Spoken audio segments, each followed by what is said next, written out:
ज़ोरोएस्ट्रियनिज्म पुराने पर्शिया में 1200 BCE के आसपास आया। ऐसा माना जाता है कि इसे प्रोफेट ज़रथुस्त्रा ने शुरू किया था, जिसको ज़ोरोएस्टर भी कहते हैं। उनको डिवाइन रेवलेशंस मिले, जिनसे इस एंशिएंट फेथ की नींव बनी। ज़ोरोएस्ट्रियनिज्म अहूरा मज़दा की वर्शिप करता है, जो वाइज और सुप्रीम गॉड हैं। अहूरा मज़दा दुनिया में जो राइट और गुड है, उसका रिप्रेजेंटेशन करते हैं। वो अंग्रा मेन्यू के अगेंस्ट एक इटर्नल स्ट्रगल में हैं, जो ईविल का एम्बॉडीमेंट है। गुड और ईविल के बीच का ये कॉस्मिक बैटल ज़ोरोएस्ट्रियन कॉस्मोलॉजी का कोर है।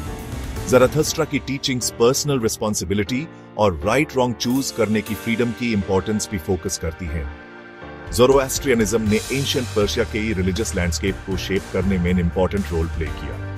यह पावरफुल अकेमेनिड एम्पायर का डोमिनेंट फेथ बन गया।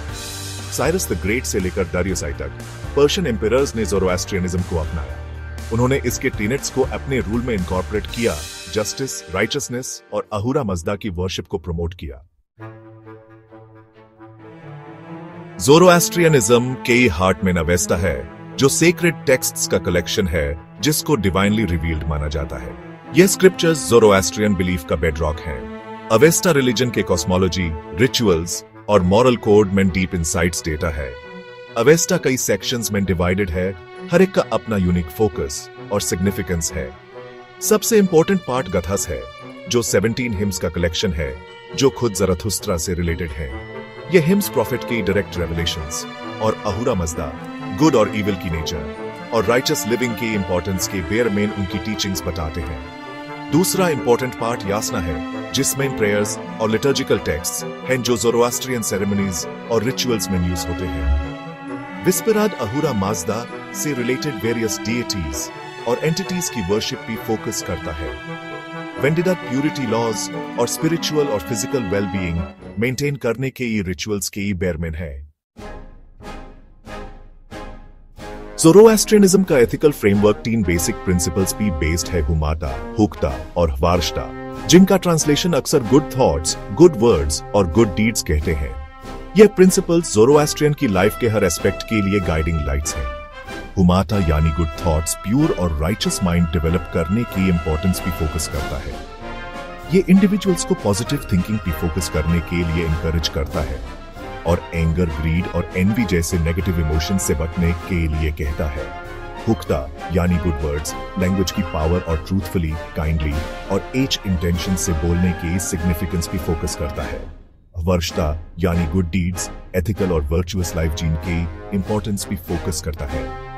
यह ज़ोरोएस्ट्रियंस को चैरिटी, काइंडनेस और सब बीइंग्स के लिए कंपैशन की एक्ट्स करने के लिए इंकरेज करता है। ये 3 प्रिंसिपल्स इंटरकनेक्टेड हैं। ये एम्फसाइज करते हैं कि ट्रू राइचसनेस टैप आती है जब थॉट्स, वर्ड्स और एक्शंस अहूरा मज़दा की डिवाइन विल के साथ अलाइन होते हैं। सेक्शन 4, सेक्रेड फायर्स और टावर्स ऑफ साइलेंस। ज़ोरोएस्ट्रियनिज्म अपने डिस्टिंक्टिव रिलीजियस प्रैक्टिसेस के लिए फेमस है। ये प्रैक्टिसेस जनरेशन से पास डाउन होते आ रहे हैं, जिससे फेथ की एंशिएंट ट्रेडिशंस प्रिजर्व होती हैं।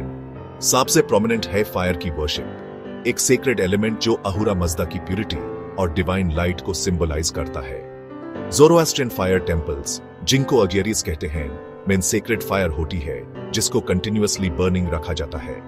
प्रीस्ट्स फायर की केयर करते हैं, जो रिचुअल्स परफॉर्म करते हैं और अहूरा मज़दा को प्रेयर्स ऑफर करते हैं। ज़ोरोएस्ट्रियंस का बिलीफ है कि फायर गॉड की प्रेजेंस और प्यूरिटी रिप्रेजेंट करती है। दूसरा इंपॉर्टेंट प्रैक्टिस है टावर्स ऑफ साइलेंस या दकमा का यूज। ये circular, raised structures dead bodies को डिस्पोज करने के लिए यूज होते हैं। ज़ोरोएस्ट्रियंस अर्थ और फायर की सैंक्टिटी में बिलीव करते हैं। वो अपनी डेड बॉडीज को बरी या क्रिमेट नहीं करते। इसकी जगह बॉडीज को टावर्स ऑफ साइलेंस में रखा जाता है, जहां वो एलिमेंट्स और बर्ड्स ऑफ प्रे के सामने एक्सपोज होते हैं। सेक्शन 5, ज़ोरोएस्ट्रियनिज्म का इंडिया सफर। ज़ोरोएस्ट्रियनिज्म का इन्फ्लुएंस पर्शिया का बाहर तक स्प्रेड हुआ। यह इंडिया में आया पार्सिस के थ्रू, जो ज़ोरोएस्ट्रियन रेफ्यूजीज थे। पार्सिस पर्शिया में रिलीजियस परसिक्यूशन से बचने के लिए इंडिया के वेस्टर्न कोस्ट पे रेफ्यूजी लेने आए। उन्हें गुजरात में एक लोकल रूलर ने सेटल होने की परमिशन दी। पर्सिस इंडियन सोसाइटी में इंटीग्रेट हो गए, अपनी रिलीजियस ट्रेडिशंस प्रिजर्व करते हुए। वो ट्रेड और कॉमर्स में बहुत सक्सेसफुल हुए। और मुंबई और सूरत जैसे सिटीज में एक प्रोमिनेंट कम्युनिटी बन गए। उन्होंने इंडिया के इकोनॉमिक एंड सोशल डेवलपमेंट में इंपॉर्टेंट कॉन्ट्रीब्यूशंस दिए।